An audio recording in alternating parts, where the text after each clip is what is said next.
यहाँ के कानपुर के रहने वाले भूपेंद्र के पास एक फ़ोन आता है। उस फ़ोन में बाकायदा एक व्यक्ति दिखाई पड़ता है जिसने कि पुलिस की वर्दी पहनी हुई है और वो ये कहता है कि मैं सीबीआई से बोल रहा हूँ। उसके बाद वो इस बात को लेकर डराता है कि तुम्हारी कुछ न्यूड फोटोग्राफ्स और वीडियोस हमारे पास हैं और एक लड़की ने तुम्हारी शिकायत कराई है, इसलिए इसमें एफआईआर दर्ज हो गई है और अब तुमको पुलिस गिरफ्तार करने आ रही है।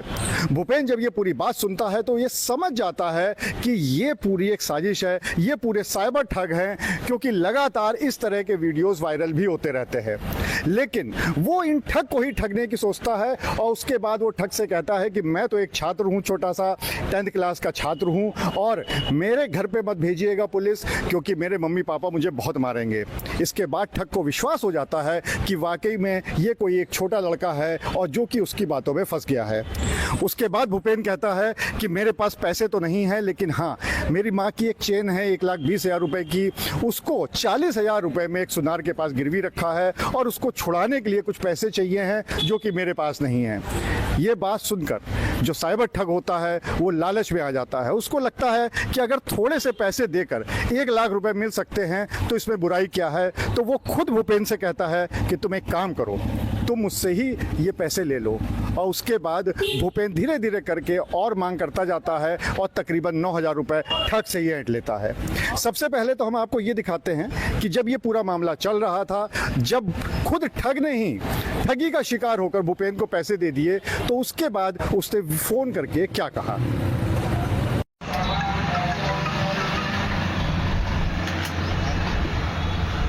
हेलो, जा रहे हो बेटा आप?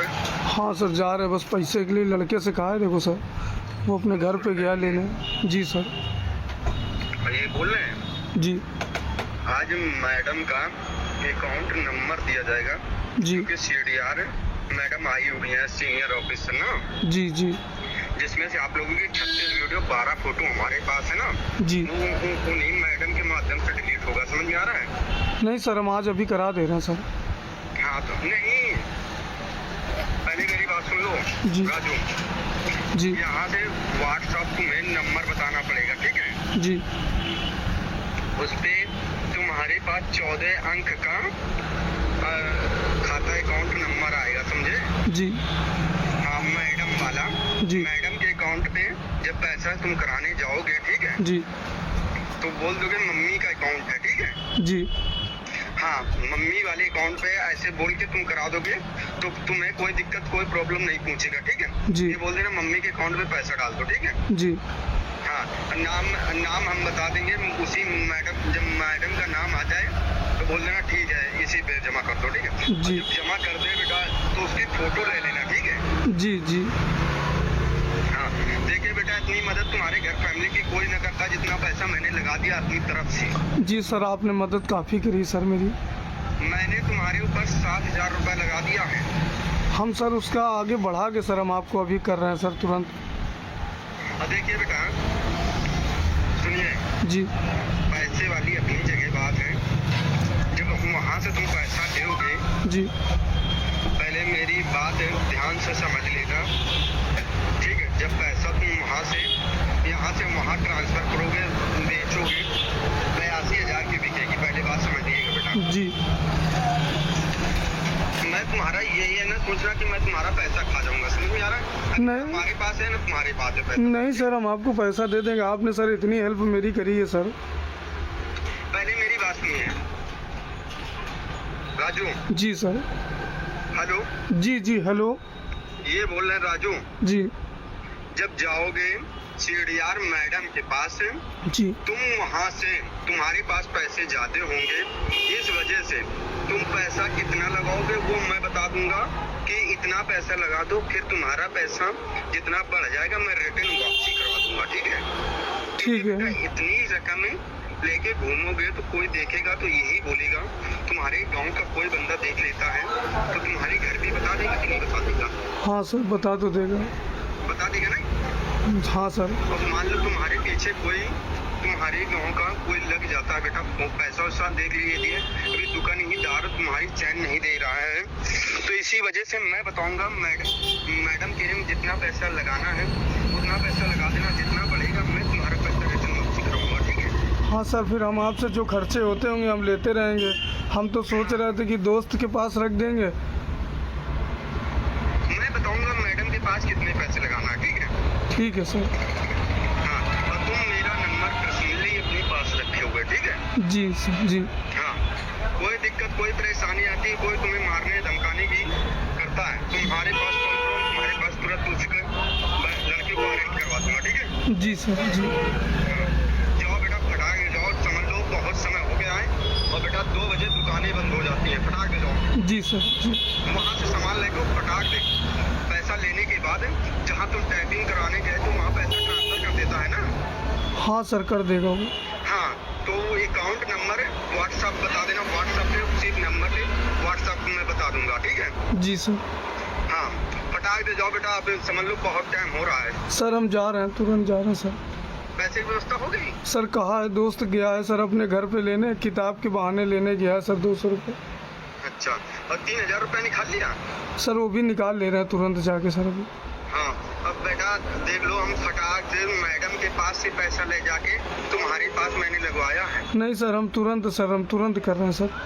अगर मान लो जिस प्रकार से मैंने तुम्हें 7000 रुपये दिया है बेटा, हम लोगों का घर परिवार है, मेरे बीवी बच्चे हैं बेटा, त्योहार आ गया है, मैं भी समझ सकता हूँ मेरी वाइफ क्या बोलेगी।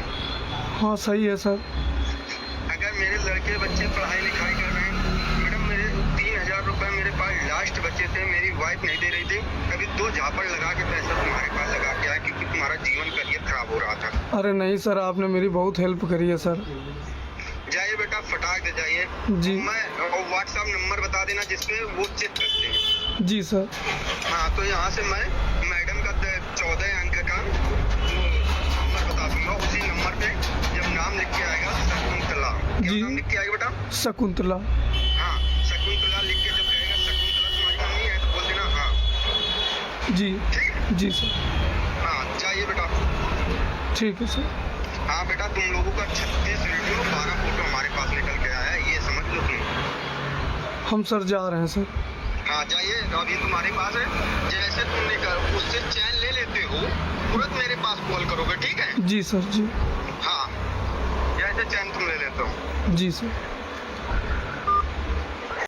अब ये जो पूरी कहानी है ये खुद आप भूपेंद्र की जुबानी सुन लीजिए और ये सुनिए कि किस तरह से उसने खुद ही जो साइबर ठग था उसको ठगी का शिकार बना दिया। मेरा नाम भूपेंद्र सिंह है। मेरे पास 6 मार्च को एक फ़ोन आया था जो अपने आप को एक जो है अधिकारी बता रहा था। इसके बाद वो बोल रहा था कि तुम्हारे खिलाफ़ एक मुकदमा दर्ज हुआ है, तुम्हारी नीट वीडियो जो है काफ़ी वायरल हुई है और मेरे पास जांच आई है। तो मैंने कहा सर ऐसा तो कुछ नहीं है। इसके बाद उसने मुझे एक मुकदमे की कॉपी भेजी है, एक फेक कॉपी है। जब मैंने उसको गूगल लेंस पर डाला तो फेक कॉपी मुझे दिखी।